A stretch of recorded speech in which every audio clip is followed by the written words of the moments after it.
Hello everyone and welcome back to District on Demand. Last night we have a pretty lucky 3 points to FC Cincinnati. This is the match reaction to that performance, the match review. We're going to go in depth, look at our overall performance, some takeaways from the match, and then at the end we're going to do some player ratings and I'll reveal my man of the match. First off, this is quoted from Birnbaum. He said it was a smash and grab, and literally he took the words right out of my mouth. I was going to say it, and then I noticed that he said it in an interview, smash and grab. We absolutely stole the 3 points from Cincinnati last night. We controlled the air as expected. We were pretty lucky to get the last goal, as I said. And I think a draw was really what both teams deserved. But in the end, 3 points.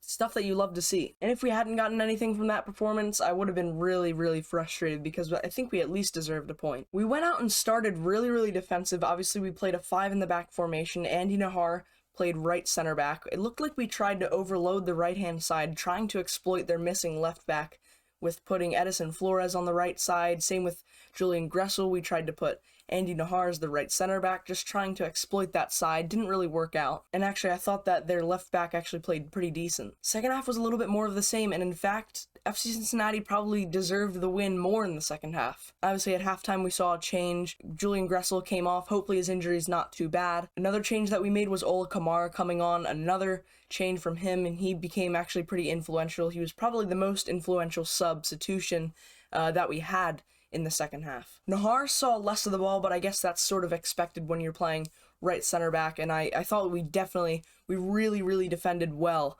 last night. Back line, when we go into the player ratings, you'll see that they all got, I think, at least a 7, other than Julian Gressel, who was subbed off at halftime, but they all had a fantastic performance. But I also did notice that Brad Smith wasn't as effective as last game, and I think he just struggled with the overload from them on their right-hand side. And I'll also say that Bill Hameed came in with another man of the match performance, and I was going to reveal it at the end of the video, but I mean, I think it's no question. Bill Hameed, that's 2 man of the match performances in a row. He is very much on form at the moment. Now, a few takeaways from the performance.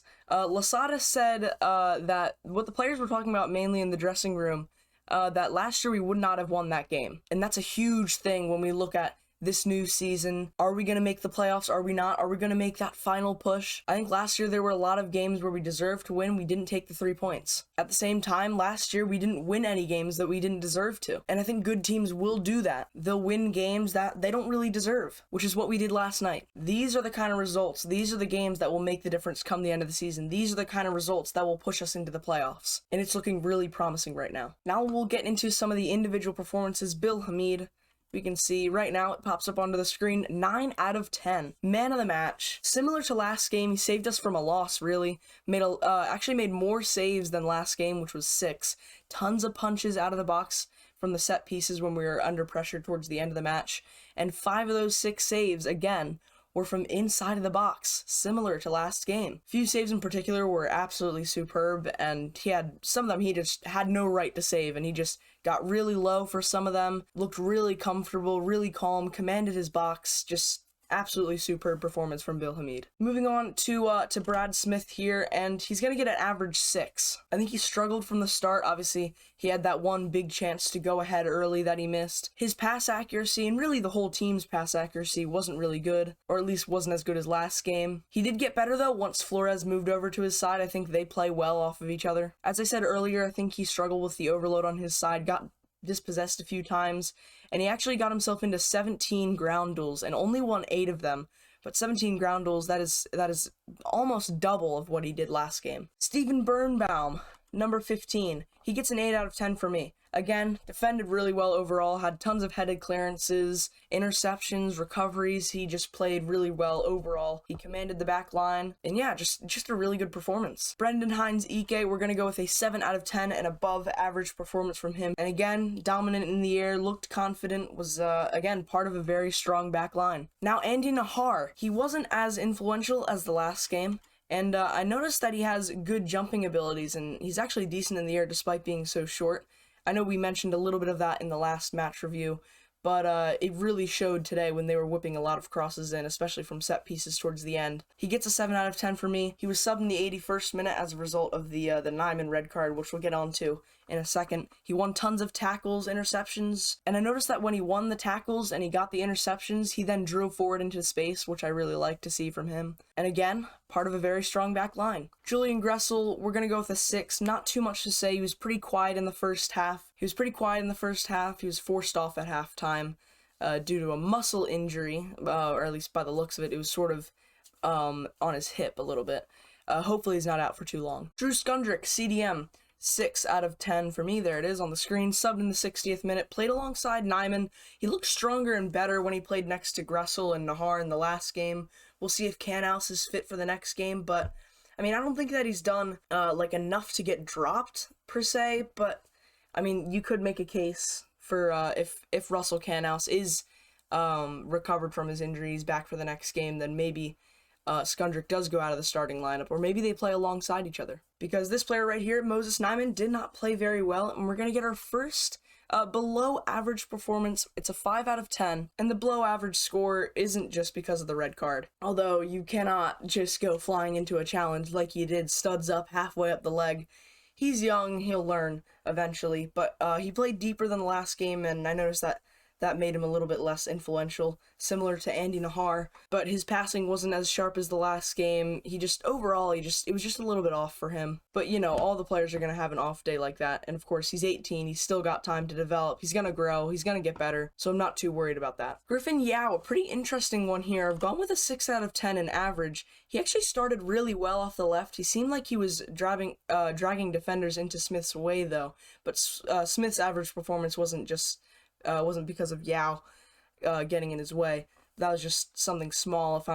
If I'm really going in depth nitpicking, that was just one thing that I noticed. I just think he's just missing that last final ball. But he got around the Cincinnati defenders a few times. Again, got subbed in the 74th minute. Edison Flores, we went with a 6. He was very, very quiet to start with, like a lot of our players on the right-hand side. Got more involved when he moved over to the left. Like I said, it looked like we were trying to exploit the missing left back for them by putting Nahar, Gressel, and Flores all on that side. Moving on to Michael Estrada, he is going to get a 5 out of 10, which might be an unpopular opinion. But once again, the below average score, it isn't entirely his fault. He only had 16 touches, and we're not really giving him the service that he needs. Most of the time when he's asking for the ball, he's sort of shielding the defender around, trying to get a touch. He looks like he plays really, really well with his back to goal, similar to Lukaku, but Lukaku at Chelsea obviously gets a lot more service. I think there's definitely a case to be made for him to be dropped for Kamara next week against Chicago. And a little error on the screen now, but here's all the subs. That Ola Kamara score just over there should be a 7 out of 10. I think he was one of the better subs. Like I said, I think he should start the next game. Probably would be a 6 if he didn't score the winner on the PK. But yeah, he had the same amount of touches, which was 16, as Estrada, even though he played a lot less. But I think it's clear that Ola Kamara is more experienced in the league, in the team, and I think he's just the overall better striker. But if we can get Michael Estrada more involved, like we get Ola Kamara more involved, I think Michael Estrada can be just as effective as Ola Kamara. Adrian Perez have gone with a 6. Almost below average for him, and I'm going to be honest, I don't really rate Adrian Perez. Came on at halftime.